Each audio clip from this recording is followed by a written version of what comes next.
Precalculus, Chapter 4.7, exercises 13 through 20.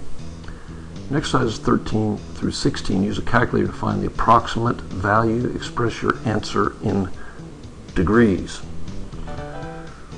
So what we're doing here is basically this exercise set is in using our calculator to find the inverse trigonometric ratios. And it says express your answer in degrees. So I have my TI84 CE calculator.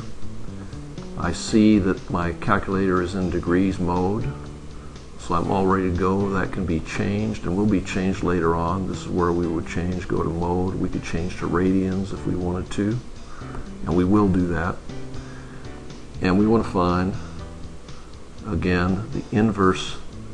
So what it's going to be the answer to the question, what angle is it going to take to produce a sine of 0.362? So we go to our calculator again. So we go to inverse sine, second sine, 0.362.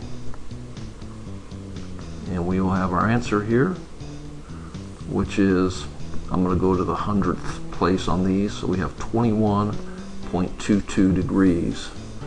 So I'm going to put 21.22 degrees to the nearest 100. So pretty simple.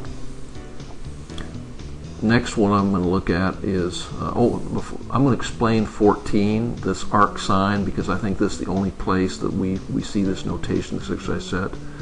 This is going to be equivalent to the inverse sine of 0.67. So that's just a notation issue.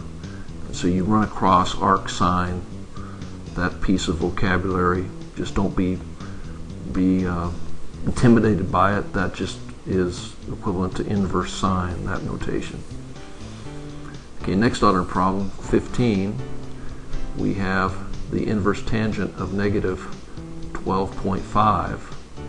So again, what angle, this is the answer to the question, what angle does it take to produce a tangent of negative 12.5?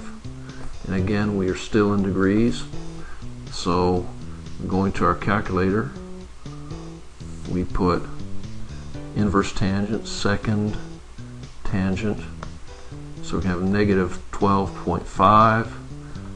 And one thing I like to do before I press the button is kind of think of what this could be.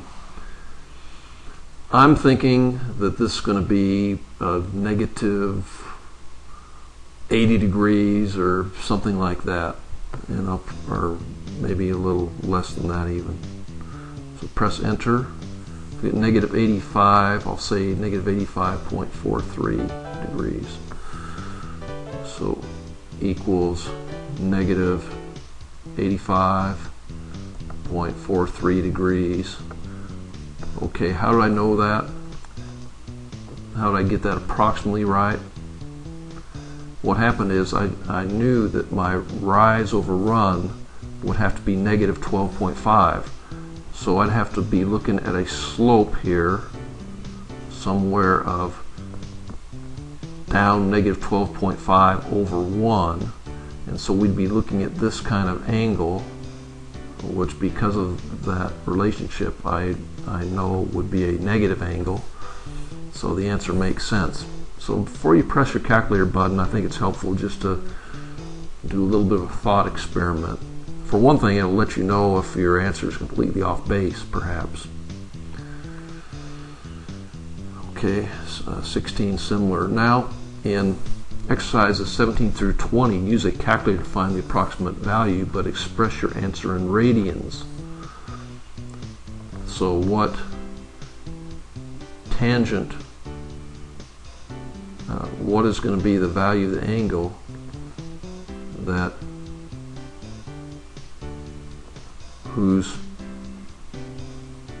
what is be the measure of an angle whose tangent value is 2.37. So what we're going to do here is take our calculator, go to mode, change to radians, and I clear out of here. So inverse tangent of 2.37. So what happens is, I know I'm going to have a rise over run of 2.37 over 1, so I'm going to be up here in quadrant 1 someplace, which is going to be a radian measure greater than 1. Radian measure of 1 is going to be approximately 57 degrees, because I know that because pi divided by 180 degrees divided by pi. So we should get over 1 radians here. Let's see. Yeah, 1.17 radians, we'll call it. So equals 1.17 radians. And the thing that's really important when you work this out in radians, that you do some kind of a labeling, because if you just have a decimalized number like this without a label, the observer wouldn't know if this is degrees or radians. So do some kind of labeling for that, is my recommendation. Alright, next odd number problem is going to be find the inverse sine of negative 0.46. Well, I know that the inverse sine of negative 0.5 is going to be negative 30 degrees, and this is a little less than negative, or a little greater than negative 0.5. So this would be, if we turn this into degrees, this would be negative 25 to 30 degrees, I would guess. So the radians are going to be less than that. So let's go ahead to the calculator. We have inverse sine of 0.4 of, it was negative 0.46, right? Negative 0.46. So that's going to be negative 0.48, we'll call that radians. Negative 0.48 radians.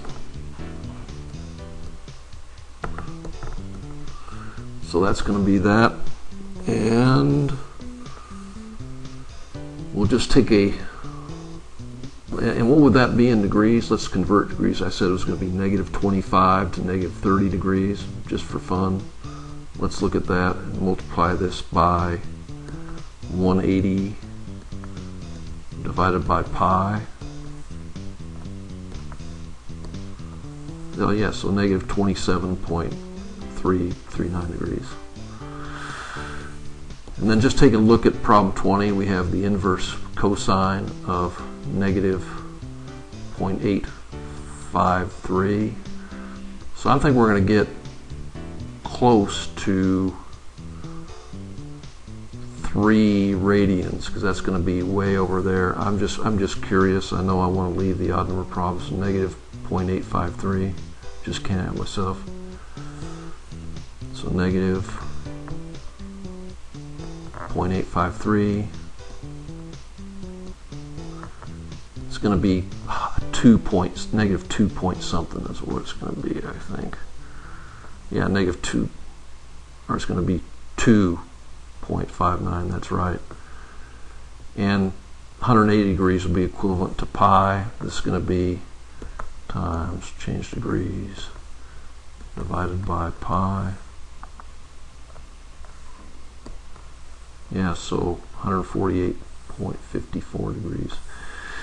Anyway, that's the extent of this video lesson. I hope this has been helpful to you. Good luck, and thanks for viewing.